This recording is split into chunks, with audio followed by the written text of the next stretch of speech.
లోకపాలన కోసం, ధర్మ సంస్థాపన కోసం యుగయుగాలుగా విష్ణువు అవతరిస్తూనే ఉన్నారు. అలాంటి అనేక గొప్ప అవతారాలలో రామ అవతారం ఒకటి. త్రేతాయుగంలో విష్ణువు రామ అవతారంగా సాధారణ మానవుడిగా జన్మించారు. మానవుడుగానే పెరిగారు. మానవుడు పడే కష్టాలను, బాధలను అనుభవించారు. మానవుడుగానే తన అవతారాన్ని కూడా చాలించారు. అందుకే శ్రీరామ అవతారం భారత ప్రజలకు చాలా దగ్గరగా ఉంటుంది. ఒక పెళ్లి వయసుకు వచ్చిన అమ్మాయిని అందరూ దీవిస్తూ చెప్పే మాట, నీకు రాముడు లాంటి భర్త రావాలి అని. మన హిందూ పురాణాల్లో అనేక మంది దేవుళ్ళు ఉన్నారు. కానీ రాముడు లాంటి భర్త రావాలని రాముడితోనే ఎందుకు పోలుస్తారో తెలుసా? కారణం రాముడి యొక్క గుణాలు. ఒక సందర్భంలో వాల్మీకి మహర్షి నారద మహర్షిని ఈ భూమిలో 16 సద్గుణాలు కలిగిన ఆదర్శ పురుషుడు ఎవరైనా ఉన్నారా అని అడిగారు. అప్పుడు నారదుడు కేవలం 16 కాకుండా మరెన్నో సద్గుణాలు కలిగిన మహానుభావుడు శ్రీరామచంద్రుడు అని చెప్తారు. శ్రీరాముడి స్వభావం గురించి, ఆయనలో ఉన్న 16 గొప్ప లక్షణాల గురించి చెప్పడం మొదలు పెడతారు. మొదటి గుణం ధర్మవంతుడు. రాముడు ఎప్పుడు కూడా ధర్మంగానే నడుచుకునేవారు. వాటికి చాలా ఉదాహరణలే ఉన్నాయి. రామరావణ యుద్ధం అనంతరం రావణుడికి అంత్యక్రియలు చేయడానికి రావణుడు సోదరుడైన విభీషణుడు నిరాకరిస్తాడు. అప్పుడు రాముడు చెప్తారు, రావణుడు కొడుకులు, సన్నిహితులు అందరూ మరణించారు. మిగిలిన ఒక్క సోదరుడివి నువ్వే కాబట్టి ఈ కార్యాన్ని నిర్వహించమని చెప్తారు. అప్పుడు విభీషణుడు, రామ, మా అన్న ఏ రోజూ ధర్మంగా నడుచుకోలేదు. బ్రతుకున్నంతకాలం పరస్త్రీ వెంట తిరిగేవాడు. అతనికి నేను అంతిమ సంస్కారం చెయ్యను అంటాడు. రాముడు విభీషణుడితో, విభీషణ, అవతలివాడు ఏ శరీరంతో ఎన్ని పాపాలు చేశాడో ఆ పాపాలన్నీ ఆ శరీరంతోనే వెళ్ళిపోతాయి. అందుకని ఇంక ద్వేషం పెంచుకోవద్దు. ఆ శరీరానికి సంస్కారం చెయ్యకపోతే అతను ఉత్తమ గతులకు వెళ్ళడు. ఒకవేళ నువ్వు చెయ్యను అంటే నువ్వు నా స్నేహితుడివి కదా, స్నేహితుడు అన్న నాకు అన్నయ్యే కదా, అన్నగారిగా భావించి నేను సంస్కారం చేస్తాను అంటారు. ఇంకా తప్పేలా లేదని విభీషణుడు అంత్యక్రియలు చేస్తారు. ఆ విధంగా శత్రువులు మరణించిన తర్వాత కూడా ధర్మంగా నడిచే వ్యక్తి శ్రీరాముడు. రెండవ గుణం సత్యవతుడు. శ్రీరాముడి జీవితంలో ఏ సమయంలోనూ అసత్యాన్ని పలకలేదు. అవసరమైనప్పుడు సత్యం కోసం దేనినైనా త్యాగం చేయడానికి సిద్ధపడేవారు. మూడవది ఏకపత్ని వ్రతుడు. శ్రీరాముడు కాలంలో రాజులకు ఎందరో భార్యలు ఉండేవారు. అటువంటి సమయంలో కూడా శ్రీరాముడు ఏకపత్ని వ్రతుడుగా పేరు పొందారు. సీతాదేవి ఆశ్రమానికి వెళ్ళిన తర్వాత శ్రీరాముడు అశ్వమేధ యాగం చేయాలనుకున్నారు. యాగం చేయడానికి శ్రీరాముడికి భార్య అవసరం. అప్పుడు అందరూ శ్రీరాముడిని మరొక వివాహం చేసుకోవాలని సలహా ఇస్తారు. కానీ శ్రీరాముడు బంగారపు సీతాదేవి విగ్రహంతో కూడి యాగాన్ని ముగిస్తారు.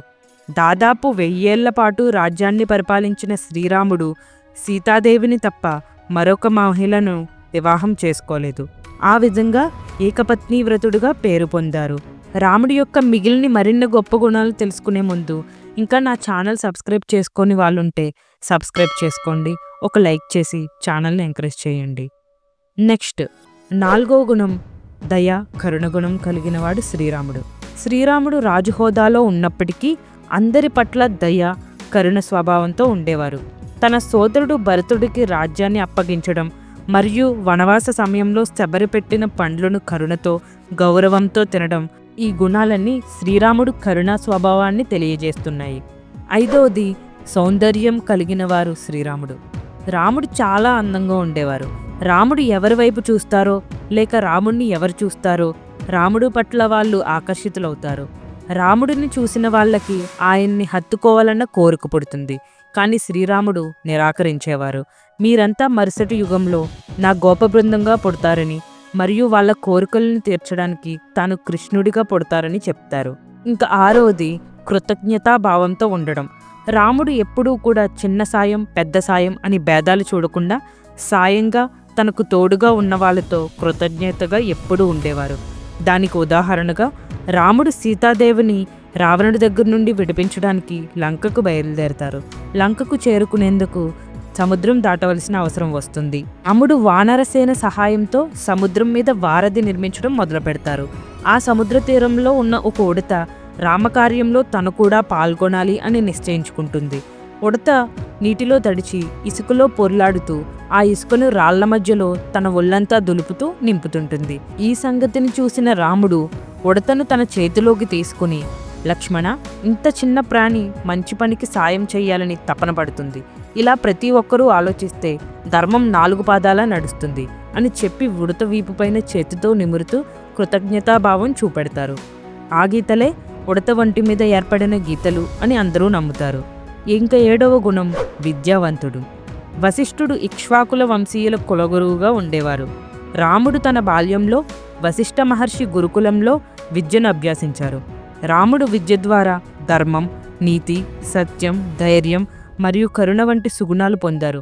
వాటినే రాముడు నిజ జీవితంలో ప్రదర్శించారు. ఇంకా 8వ గుణం అందరినీ కలుపుకునే గుణం. రాముడికి శత్రువులైనా సరే వాళ్ళు ఆశ్రయించి వస్తే స్నేహపూర్వకంగా ఉండడం రాముడి లక్షణం. రావణుడు సోదరుడైన విభీషణుడికి రావణుడు చేసే పనులు నచ్చేవి కావు. ఎంత వద్దని వారించినా రావణుడు విభీషణుడు మాట పట్టించుకునేవాడు కాదు. రాముడి గురించి విభీషణుడు తెలుసుకుని యుద్ధానికి ముందు సముద్ర తీరంలో రాముడిని కలుస్తాడు. రాముడితో కలిసి యుద్ధంలో పాల్గొనేందుకు అనుమతిని కోరుకుంటాడు. శత్రువుల వద్ద నుంచి వచ్చిన ఆ వ్యక్తిని దూరంగా ఉంచమని సుగ్రీవుడు మరియు ఇతరులు హెచ్చరించినప్పటికీ రాముడు మాత్రం విభీషణుడిని స్నేహపూర్వకంగా అతని సైన్యంలో కలుపుకుంటారు. రాముడు ఆశ్రయం కోరి వచ్చిన ఎవ్వరినీ తాను విడిచిపెట్టనని రాముడు విభీషణుడికి హామీని ఇస్తారు. నెక్స్ట్ 9వ గుణం సమర్థుడు శ్రీరాముడు. రాముడు ఏ క్లిష్టమైన పరిస్థితినైనా చాలా సమర్థతతో పరిష్కరించేవారు. అయితే విభీషణుడును హక్కున చేర్చుకున్న రాముడు యుద్ధానికి ముందే విభీషణుడికి లంకరాజుగా పట్టాభిషేకం చెయ్యాలి అని నిశ్చయించుకుంటారు. లంక సముద్ర తీరంలో విభీషణుడిని లంకరాజుగా పట్టాభిషేకం చేస్తారు. అప్పుడు లక్ష్మణుడు రాముడితో, అన్నయ్య, మీరేమో విభీషణుడిని లంకకు రాజుగా ప్రకటించారు.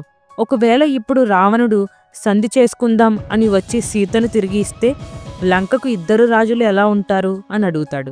అప్పుడు రాముడు, ఒకవేళ ఇదే జరిగితే లంకకు రాజుగా విభీషణుడు ఉంటాడు. నా రాజ్యమైన అయోధ్యను రావణుడికిస్తాను అంటారు. నేను అడవుల్లో ఉండిపోతాను అంటారు. అంతటి పరిస్థితినైనా సమర్థతతో చక్కబెడతారు శ్రీరాముడు. నెక్స్ట్ 10వ గుణం సర్వప్రాణుల హితం కోరుకునేవాడు శ్రీరాముడు. రాముడు సర్వదా అందరూ బాగుండాలని కోరుకునేవారు. రావణాసురుడితో యుద్ధం ముగిశాక రాముడు ఒక్క సైనికుడిని కూడా కోల్పోలేదు. రావణ సైన్యం అంతా మరణించారు. ఎందుకంటే యుద్ధం ముగిసే సమయానికి దేవతలందరూ రాముడికి ప్రత్యక్షమై రాముడిని కీర్తించి అతన్ని వరం కోరుకోమంటారు. రాముడు తన చనిపోయిన సైనికులందరూ బ్రతికి ఉండాలని కోరుకుంటారు. అలా ఎప్పుడూ అందరి గురించి ఆలోచించే స్వభావం శ్రీరాముడిది. నెక్స్ట్ 11వ గుణం గుణవంతుడు.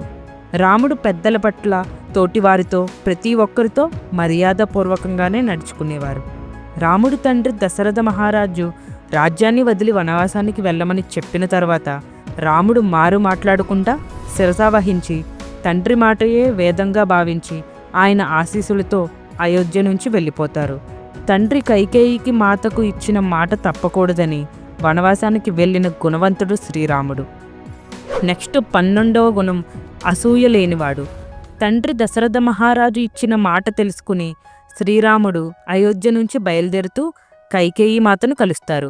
ఆవిడకు నమస్కరించి, మాత, తమ్ముడు భరతుడిని రాజుగా చేద్దాం అని నాతో ఒక్క మాట చెబితే చాలు, తమ్ముడికి ప్రేమగా రాజ్యాన్ని అప్పగించేవాడిని.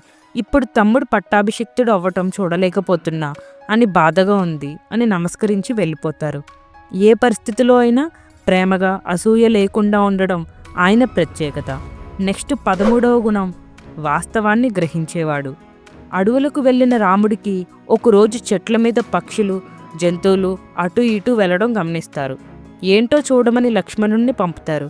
లక్ష్మణుడు చెట్టుపైకి ఎక్కి చూడగా భరతుడు అతని సైన్యంతో రాముడి వద్దకు వస్తుంటాడు. అది చూసి లక్ష్మణుడు, భరతుడు సైన్యంతో దాడి చేసేందుకు వస్తున్నాడు, సీతమ్మ మీరు లోపలికి వెళ్ళండి అని అరుస్తూ కంగారు పెడుతుంటారు. అప్పుడు శ్రీరాముడు, లక్ష్మణ, భరతుడు నన్ను కలిసేందుకు వస్తున్నాడు. ఇప్పటికిప్పుడు భరతుడిని నాతో ఉండిపో అంటే నాతో ఉండిపోతాడు. రాజు అవ్వాలన్న ఆలోచన భరతుడిది కాదు అని చెప్తారు. ఏ విషయంలో అయినా నిజాన్ని, వాస్తవాన్ని గ్రహించడం రాముడి వల్లనే సాధ్యమవుతుంది. నెక్స్ట్ 14వ గుణం అవసరమైనప్పుడు మాత్రమే కోపాన్ని ప్రదర్శించేవాడు శ్రీరాముడు. రాముడు సీత కోసమే లంకకు చేరుకోవడానికి సముద్రం దాటి వెళ్లాల్సి ఉంటుంది. అందుకని రాముడు సముద్రుడికి నమస్కరించి లంకకు చేరుకునేందుకు దారిని ఇవ్వమని కోరుకుంటారు. సముద్రుని సమాధానం కోసం 3 రాత్రులను నియమంగా దీక్ష వహించిన సముద్రుడు ప్రత్యక్షం కారు. దాంతో కోపించి రాముడు సముద్రాన్ని ఎండగట్టేస్తానని ధనస్సు ఎక్కుపెడతారు. అప్పుడు సముద్రుడు ప్రత్యక్షమై తన స్వభావాన్ని త్యజించలేనని మనవి చేసుకుంటారు. వారధిని నిర్మించవచ్చని అనుమతినిస్తారు. సముద్రుడి కోరికపై రాముడు తన అస్త్రాన్ని వెనక్కి తీసుకుంటారు. ఎప్పుడైనా సరే ఎంతవరకు కోపం అవసరమో అంతవరకు మాత్రమే కోపాన్ని ప్రదర్శిస్తారు శ్రీరాముడు. నెక్స్ట్ 15వ గుణం యుద్ధరంగంలో పరాక్రమవంతుడు. రాముడు రావణుడితో యుద్ధం చేస్తున్న సమయంలో లక్ష్మణుడు, హనుమంతుడు, సుగ్రీవుడు, వానరులు రాముణ్ణి చూసి ఆశ్చర్యపోతారు. యుద్ధం కూడా ఇంత అందంగా చేస్తారా అన్నట్లు ఉండేది. శ్రీరాముడు అస్త్రాలను వదులుతుంటే రాముడు భుజాలు నాట్యమాడుతున్నట్టు ఉండేది. లక్ష్మణుడు, జాంబవంతుడు, హనుమంతుడు ఇలా మనసులో అనుకుంటారు, ఏదో తోడుగా మనల్ని ఇక్కడికి తీసుకువచ్చారు కానీ శ్రీరాముడు ఆయనొక్కరే చాలు ఈ యుద్ధాన్ని ముగించడానికి అనుకుంటారు. రాముడు ఒకేసారి 13 బాణాలు వేయగలరు. ఒకేసారి శత్రువుని, అతని గుర్రాలను, రథసారథిని చంపి రథాన్ని నాశనం చేయగలరు. ఇంత బలపరాక్రమాలు ఆయనలో ఉన్నా కూడా ఎంత వీలైతే అంత యుద్ధాన్ని నిరాకరించి శాంతంగానే సమస్యని పరిష్కరించాలనే స్వభావం కలవారు. నెక్స్ట్ 16వ గుణం ధైర్యవంతుడు. రాముడు తన జీవితంలో వచ్చిన ప్రతి కష్టాన్ని, అడ్డంకులను ధైర్యంగా ఎదుర్కొన్నారు. నిజానికి రాముడు తన జీవితం మొత్తం ఏదొక కష్టాన్ని ఎదుర్కొంటూనే ఉన్నారు. ముందుగా వనవాసానికి వెళ్ళడం, తర్వాత రావణుడు సీతాదేవిని అపహరించడం, ఆ తర్వాత యుద్ధాన్ని కేవలం వానర సైన్యంతో గెలవటం, తర్వాత క్షేమంగా సీతాదేవి సమేతుడై తిరిగి వచ్చిన రాముడిపై ప్రజలు సీత గురించి నిందలు వేయడం. ప్రజలు చెప్పినది పాటించే శ్రీరాముడు రాజు అంటే ప్రజల మాట వినాలి అనే ధర్మం కోసం కష్టమైనా సరే తనకి ఎంతో ఇష్టమైన సీతాదేవిని అడవులకు పంపించి జీవితాంతం ఒంటరిగా సీతలేని ఎడబాటును ధైర్యంగా ఎదుర్కొని రాజ్యాన్ని పాలించిన వ్యక్తి శ్రీరామచంద్రుడు. శ్రీరాముడి జీవితం మొత్తం మానవులకు ఎన్నో విషయాలను తెలియజేస్తుంది. ఏ సందర్భంలో ఎలా ప్రవర్తించాలో తెలియజేస్తుంది. తోడబుట్టిన వాళ్ళతో ఎలా మెలగాలో వివరిస్తుంది. క్షమాగుణం, ప్రశాంతత, అలాగే సహనం విలువల గురించి తెలియజేస్తుంది. అవసరమైనప్పుడు ధైర్యంగా చెడుపై ఎలా పోరాటం జరపాలి అని వివరిస్తుంది. కులం, మతం వంటి సామాజిక అడ్డుకట్టలను ఎలా అధిగమించాలో నేర్పుతుంది. స్నేహం విలువ గురించి తెలియజేస్తుంది. శత్రువుతో కూడా మిత్రత్వాన్ని ఎలా పొందాలో వివరిస్తుంది. అయినా సరే కొంతమంది రాముడు సీతాదేవిని వదిలేశారు, ఆయన ఏం దేవుడు అని అంటారు. రాముడిని అనే ముందు ఆధ్యాత్మ రామాయణాన్ని ఒక్కసారి చదివితే రాముడు గొప్పతనం తెలుస్తుంది. ఆయన ఎందుకు అలా చేశారో తెలుస్తుంది. ఇది ఫ్రెండ్స్ రాముడు గురించి కొన్ని విషయాలు. వీడియో నచ్చితే లైక్ చేయండి. ఇంకా ఇలాంటి ఇంట్రెస్టింగ్ వీడియోస్ కోసం ఛానల్ని సబ్స్క్రైబ్ చేసుకోకుండా వెళ్ళకండి. Thank you.